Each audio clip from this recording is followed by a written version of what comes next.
Analyse de la nouvelle lune du 28 juillet 2022 à 17h55, heure de Paris. Bonjour à tous et bienvenue pour cette nouvelle chronique de la nouvelle lune dans le signe du Lion. Nous sommes au cœur d'un été brûlant, autant à l'extérieur qu'à l'intérieur, il suffit de le voir tout autour de nous. Les énergies sont bouillonnantes, enflammées, et bien évidemment cette lunaison dans ce signe de feu ne va pas connaître d'accalmie, loin s'en faut. Bien évidemment, personne ne vit chaque lunaison de la même manière, donc selon ce qui se joue dans votre thème, vous pourriez soit vous sentir poussé par ces énergies et le vivre avec beaucoup de ferveur, beaucoup d'énergie, de passion même, quand d'autres pourraient rencontrer plus de difficultés, notamment car la prochaine conjonction Uranus-Mars-Nœud-Nord, qui aura lieu le 1er août prochain, risque de déclencher des événements imprévus sur lesquels nous n'aurons pas d'autre choix que de les accepter. Nous voilà au plein cœur de l'été, et ça tombe bien car le signe du Lion symbolise le cœur. Donc si nous sommes en mesure de rester ancrés à partir de ce centre étincelant que nous portons tous au fond de nous, il n'y a pas de raison que les choses n'avancent pas de façon juste. Mais trêve de blabla, et allons voir ça de plus près. Cette nouvelle lune se fera sur le 5e degré 39 du Lion qui nous dit « Une jeune hippie s'en prend à une dame très vieux jeu. La dominante est l'obligation de dépasser notre subordination au mode sur le plan des règles, tant morales que vestimentaires. » Évidemment, cette symbolique n'est pas tant à prendre au pied de la lettre, mais d'en saisir l'essence même que la génération hippie a notamment su incarner dans les années 70. En effet, ce phénomène de rébellion prônait des valeurs telles que la liberté et l'amour, deux notions qui font clairement défaut quelques décennies plus tard. Les révolutionnaires de l'époque sont devenus pour la plupart tous ceux qu'ils critiquaient à l'époque, et les anciens libertaires sont devenus les néo-conservateurs. Ce degré se réfère à une crise collective, nous invitant à nous réorienter, en prenant les valeurs anciennes comme l'antithèse de ce qui ne demande qu'à être incarné. Ici, une page se tourne, un nouveau cycle commence, et si nous ne souhaitons pas rester coincés dans de vieux paradigmes, il est temps de revendiquer avec le cœur du lion, et non pas avec son ego, car c'est la fixation sur la souffrance qui bloque et qui nous entraîne vers des solutions extrêmes qui ne nous aideront pas. Le lion est un signe yang, fixe et solsticial. D'emblée, il aura la volonté de changer tous les acquis pour repartir de zéro et instaurer de la durabilité. Dans ce signe, la lune est sous la maîtrise du soleil. Comme vous le savez sans doute, le soleil agit sur la volonté, le désir d'être, le rayonnement, et symbolise donc le centre. Bien évidemment, la lune sera teintée de tout ça. Le besoin d'être au centre de l'attention, un peu comme l'astre dans le système solaire, est forcément dominant, et même si cela embête parfois certains natifs de ce signe, on ne peut pas nier que le lion est plus que les autres enclin à vouloir être vu et reconnu. Il n'y a rien de mal là-dedans, à la condition de ne pas confondre rayonnement et brillance. Comme le disait très justement l'auteur, alors je vais le dire très mal, Marie von Ebner-Essenbach, ceux qui rayonnent éclairent leur entourage quand ceux qui brillent les plongent dans les ténèbres. Cette citation résume très justement la frontière, alors certes, pas toujours simple à tenir pour ces natifs, mais rayonner, c'est à partir d'un noyau, d'un centre, et donc à partir de notre intériorité, quand briller ne repose que sur la surface et donc sur l'ego. Si le lion s'exprime à partir de son cœur noyau, alors personne ne pourra le taxer négativement. Donc cette lunaison nous invite à ne pas prioriser l'extérieur, ne pas préméditer d'avance les potentiels effets de nos actions, de nos désirs pressants. Le lion évolué ne se préoccupe pas de ça. Alors si durant cette prochaine lunaison vous souhaitez faire avancer un projet, une relation ou quoi que ce soit d'autre dans votre vie, évitez les calculs, les effets de manche ou les actions trop théâtrales, même si celles-ci vous semblent bonnes. Cette nouvelle lune en Lion nous invite à accepter notre besoin de reconnaissance, sans toutefois en être soumis. L'autonomie et le leadership naturel permet davantage l'acceptation des autres, plutôt que de forcer la main et risquer quelques excès tyranniques. Plus le lion aura le sentiment d'agir de façon utile pour le bien collectif, en prenant des risques, et plus il rayonnera naturellement, et par la force des choses, trouvera son équilibre en lui et avec l'extérieur.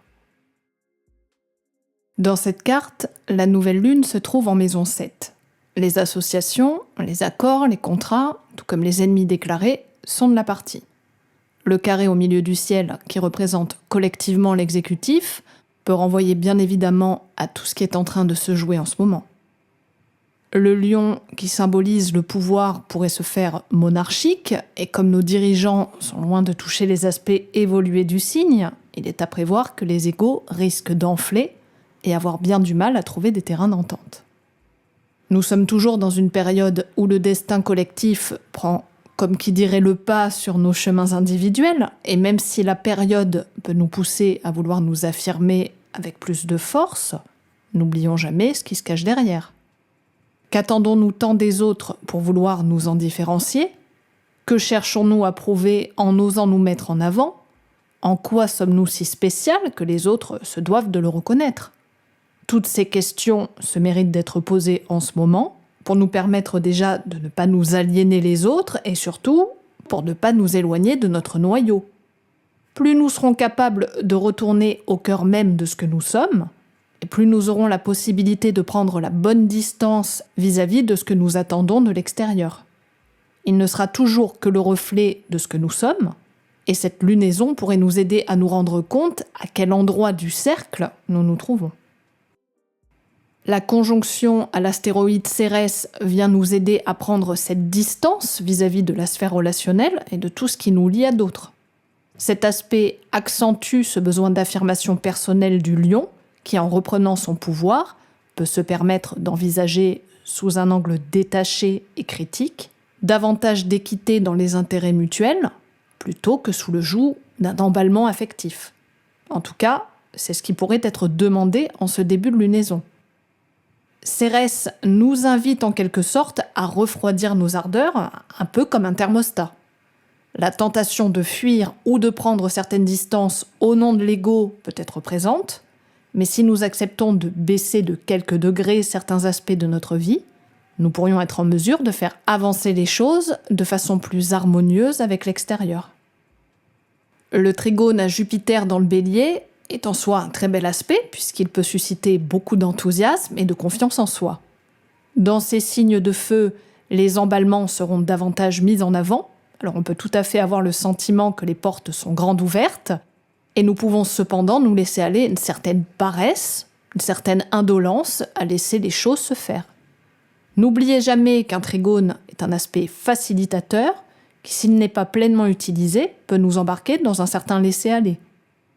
Plus les aspects sont faciles, fluides, et moins ceux-ci nous permettent d'évoluer. Donc quand j'entends dire « ma carte natale est pleine de carrés et d'opposition, j'ai vraiment pas de chance », sachez que ceux qui possèdent plus d'aspects bleus que rouges seront désavantagés vis-à-vis de leur évolution. Donc, pour en revenir sur cet aspect de lunaison, ce trigone peut être ambivalent. Nous risquons d'assister à davantage de théâtralisation, d'être confrontés à certains égos boursouflés et incapables de compromis. Si vous avez la possibilité de prendre du bon temps à ce moment-là, profitez-en à fond, et ma foi, laissez-vous aller tel le lion dans la savane. Mais là encore, si vous souhaitez utiliser ces énergies de la meilleure façon, tentez de garder à l'œil la frontière entre rayonnement et brillance, vous et les autres, le cœur et l'ego. Le quinconce Avesta nous indique qu'un réajustement doit se faire entre ses objectifs et ses besoins personnels. Dans cette carte, c'est comme si nous étions tiraillés entre un besoin d'indépendance très fort et une nécessité à faire avec les autres. Cette thématique est par ailleurs le problème number one du lion, qui peut très souvent jongler avec ses divers impératifs. C'est donc le moment de vous rappeler l'importance de vos intérêts et de ceux qui vous entourent.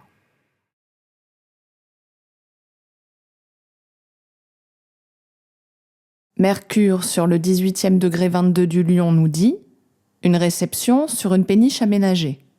Il est question ici du plaisir que l'on retire à s'affranchir momentanément de conduites sociales rigides. Cette symbolique nous évoque l'idée d'une réunion sur l'eau.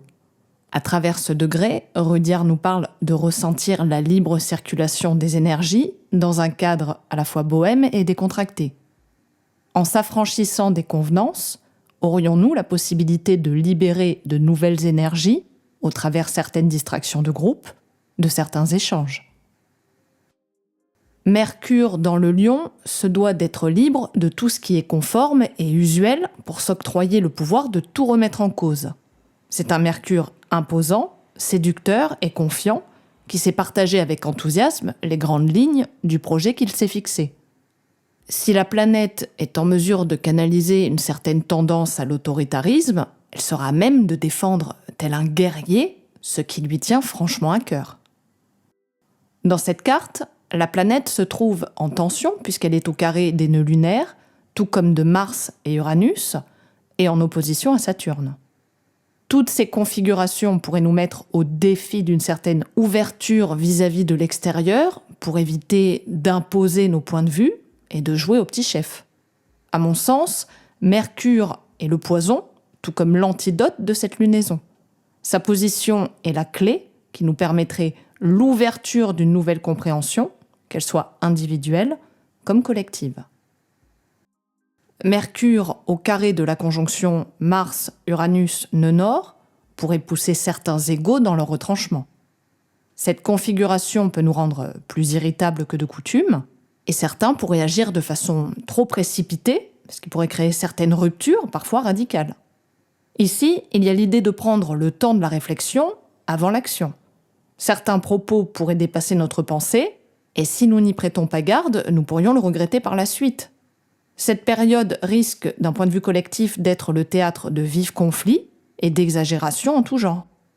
Le pouvoir régalien aura-t-il l'intelligence de s'ouvrir aux divergences de points de vue et d'opinion, ou agira-t-il de façon autoritaire? Et nous, en tant qu'individus, serons-nous en capacité de pouvoir nous imposer sans orgueil, mais avec générosité et chaleur? N'oublions pas que ce degré nous parle d'une réception, ce qui insinue un groupement de plusieurs entités. Serions-nous prêts à partager le trône ou à redéfinir certaines croyances vis-à-vis du pouvoir?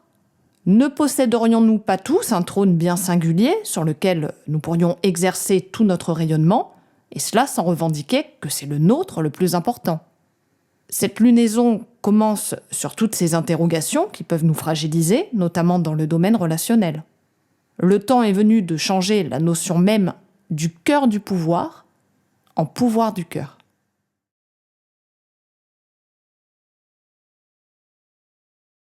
Vénus, qui est entrée dans le signe du Cancer depuis le 18 juillet, se trouve sur le 12e degré 55 qui nous dit « Une main ouverte au pouce proéminent ». La dominante est le rôle de la volonté dans la formation du caractère. Ici, Rudyard fait référence au tempérament de l'individu et de sa facilité ou non à exercer le pouvoir de sa volonté. Le pouce en est la symbolique. Si nous maintenons ce pouvoir avec une certaine rigidité, nous courons le risque d'une cristallisation. Par contre, si nous le remplaçons par de la fermeté, ce qui est légèrement différent, nous pourrions alors nous imposer de façon plus souple et avenante.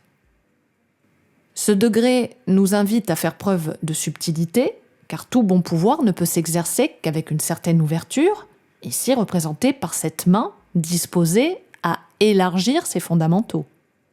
Si nous sommes capables de faire preuve de bonne volonté, nous pourrions alors davantage nous imposer avec tact, un peu comme une main de fer dans un gant de velours. Vénus dans le Cancer est sous la maîtrise de la Lune. Nos valeurs, notre façon de relationner est sous l'impulsion de besoins sécuritaires. Dans ce signe, le sentiment d'appartenance est très fortement relié à notre capacité d'aimer. La douceur, le confort, la protection, l'intimité sont des valeurs importantes que nous pourrions privilégier durant cette lunaison. Seulement voilà, la planète est conjointe à la lune noire, ce qui risque très probablement de réveiller pas mal de craintes, voire un sentiment d'abandon ou de perte très profond. Certains pourraient alors se sentir poussés à se raccrocher à de vieilles branches ou tentés par la force de maintenir de vieux schémas. Le sextile à Mars pourrait plus positivement nous aider à agir concrètement pour changer certains aspects de nos vies.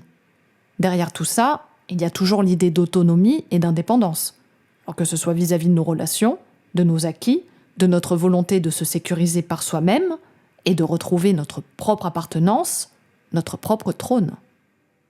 Beaucoup d'entre nous sentent depuis un moment déjà cet appel inéluctable à un véritable changement. Nous ne pouvons plus le nier, et c'est bien pour cela que les peurs se cristallisent. Ici, il y a véritablement besoin de lancer la première pierre. Alors même si elle est toute petite, cela ne change rien. Idem d'un point de vue plus global. Ici, ce sont nos actions collectives, nos actions citoyennes qui nous permettront d'avancer sur le bon chemin. Nous ne pouvons ni ne devons compter sur autre chose que nous-mêmes. Et plus nous attendrons quelque chose de la part de nos dirigeants, et plus nous ressentirons ce pouce rigide qui nous écrase. Le carré décroissant à Jupiter peut nous indiquer certains excès sur lesquels nous devrons nous méfier. Nous pourrions faire preuve d'un certain laxisme, alors que ce soit vis-à-vis de nos ressources, tout comme de notre relationnel. La période des vacances peut bien évidemment nous pousser à un certain relâchement, mais Chiron dans les parages est lui-même en carré, ce qui nous indique que certains débordements pourraient nous affaiblir. Nous pourrions à ce moment-là avoir le sentiment de ne pas toujours nous sentir au diapason vis-à-vis de l'extérieur. Certains pourraient tenter de conformer les autres à ce qu'ils souhaitent, quand d'autres pourraient avoir le sentiment de subir certaines pressions, les poussant à se soumettre par peur du rejet ou de l'abandon. Si nous sommes en capacité à nous lâcher la grappe et par la même occasion à la lâcher à d'autres, nous pourrions utiliser cette période pour nous recentrer sur ce qui fait véritablement sens pour nous, quitte à nous introspecter un moment. Si nous sommes en mesure à nous rendre compte que la véritable sécurité ne vient pas d'autre part que de nous-mêmes, alors nous pourrions ouvrir notre main et lever le pouce en l'air pour nous affirmer avec douceur et exercer la volonté du cœur.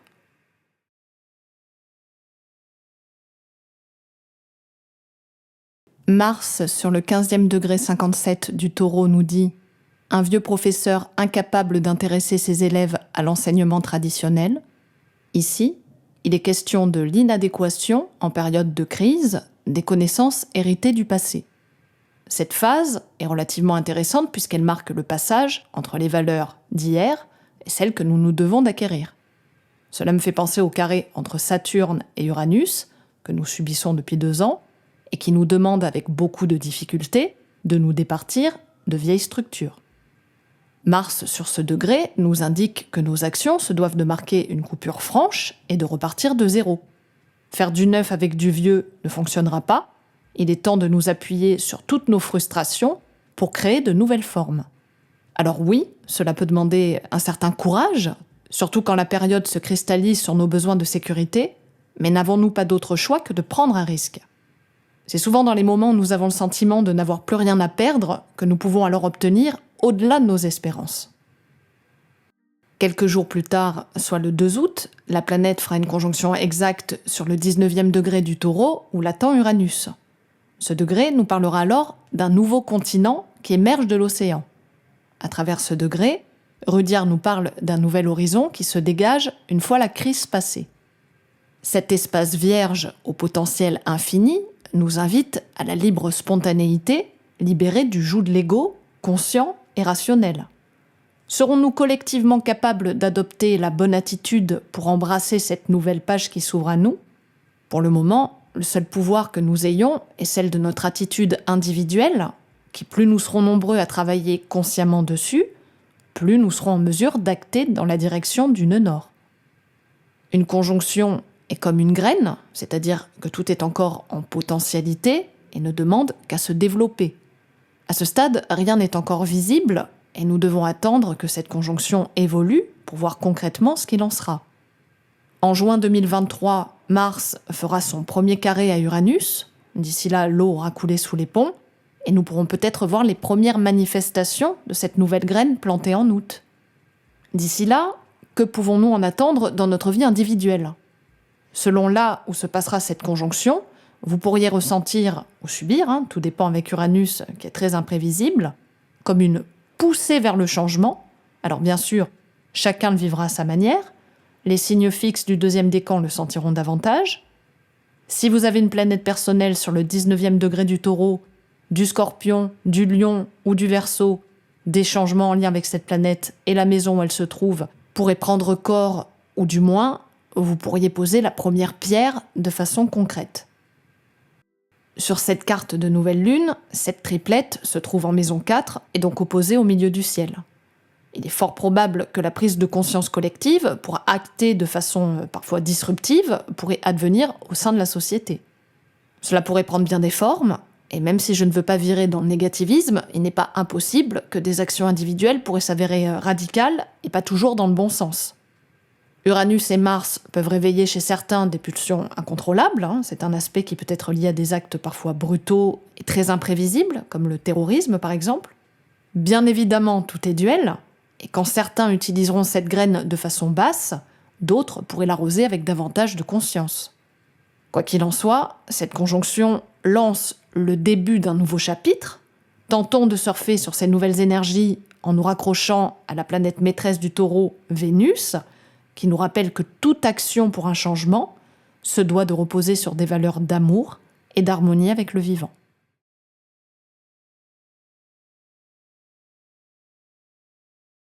Les nœuds lunaires se situent quant à eux sur l'axe 4-10 de cette carte. Cet axe qui relie les polarités intérieures et extérieures nous invite pour cette lunaison à nous détacher de ce qui se joue au dehors de nous pour se focaliser sur nos racines, peut-être dans le but de revisiter notre sentiment d'appartenance et nos besoins de sécurité. Tout changement, qu'il soit grand ou petit, se doit de commencer sur des bases saines. Collectivement, nous sommes amenés à nous re-questionner sur ce qui constitue les bases mêmes de notre nation, de notre culture et de tout ce qui peut nous relier les uns aux autres. Pour cela, la nouvelle lune dans le Lion peut nous aider à ne pas perdre de vue notre singularité, le don de soi que l'on apporte au monde, mais que l'on s'apporte déjà à soi-même. Nous avons tellement l'habitude d'attendre de nos actions, de nos comportements, de nos idéaux, des effets sur l'extérieur. Le lion de la nouvelle terre se doit de trôner d'abord en sa demeure, en son sein. Que ce soit déjà d'habiter pleinement son corps, sa vie même, avant d'y trouver une quelconque reconnaissance chez les autres. Le nœud sud, en maison 10, gouverné par Pluton, continue son travail de transformation du pouvoir et du contrôle extérieur pour nous amener, si nous souhaitons bien l'accompagner, vers davantage d'autonomie et de maîtrise de soi. Le sceptre change de main et nous pouvons tout à fait en être le dépositaire, à la condition même de nous ouvrir, la main comme le cœur, à cette position de responsabilité et d'engagement vis-à-vis de nous-mêmes.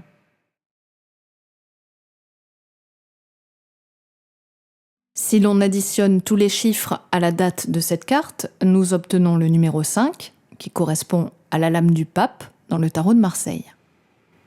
Numéro de changement par excellence, le 5 nous indique là encore l'invitation de plus en plus pressante à nous y engouffrer. Que nous le voulions ou non, nous n'aurons pas d'autre choix que d'y faire face. Alors si nous souhaitons le vivre au mieux, nous devons d'ouvrir en grand pour l'accueillir, voire le créer. Le 5 n'est pas du genre attentiste, encore moins défaitiste, c'est ce qui peut ainsi réveiller chez lui pas mal d'empressement, voire un certain contrôle sur les choses et les événements qu'il se devra de rééquilibrer. Si nous arrivons à nous maîtriser un tant soit peu, et ne pas céder à la surchauffe, surtout en ce moment, nous gagnerions en clarté et en sérénité. Rien ne nous oblige de vouloir nous ouvrir au changement dans le stress, puisque nous faisons la démarche de conscientisation, puisque nous le sentons à l'intérieur même de nos pores, pourquoi vouloir aller trop vite ? Repensons à la graine de potentialité que nous planterons collectivement le 2 août prochain et tentons de lui porter toute l'attention et les soins nécessaires à sa floraison. Et n'importe quel bon jardinier vous dira que pour ça, il faut de la patience, de la responsabilité et surtout une très grande foi en la vie. Le pape nous invite ici à incarner pleinement une autorité supérieure à celle des hommes, puisqu'elle est directement reliée aux forces d'en haut. À la différence de l'empereur qui représente le pouvoir matériel à la force de son ego, de sa volonté, de son statut social, le pape rayonne un pouvoir qu'il se doit d'incarner par sa simple présence et la pleine conscience de sa place dans l'univers. D'ailleurs, nous pouvons remarquer sur les lames que l'empereur est tout seul, alors que le pape est entouré de fidèles venant à lui comme attirés par un aimant. Donc là encore, la question de la manifestation du pouvoir se pose et attire toute notre attention sur ce que nous désirons incarner. Et d'ailleurs, si nous commençons sérieusement à méditer là-dessus, nous pouvons presque immédiatement ressentir une certaine décontraction à lâcher les vieux apparats et les masques à paillettes. En nous autorisant à être nous-mêmes, à incarner, sans imposer toute notre authenticité, nos faiblesses comme nos manquements, alors déjà nous aurons la capacité d'œuvrer de façon plus juste, et surtout de nous rendre compte à quel point il y a de la place pour tout le monde, puisque tout le monde est à sa juste place.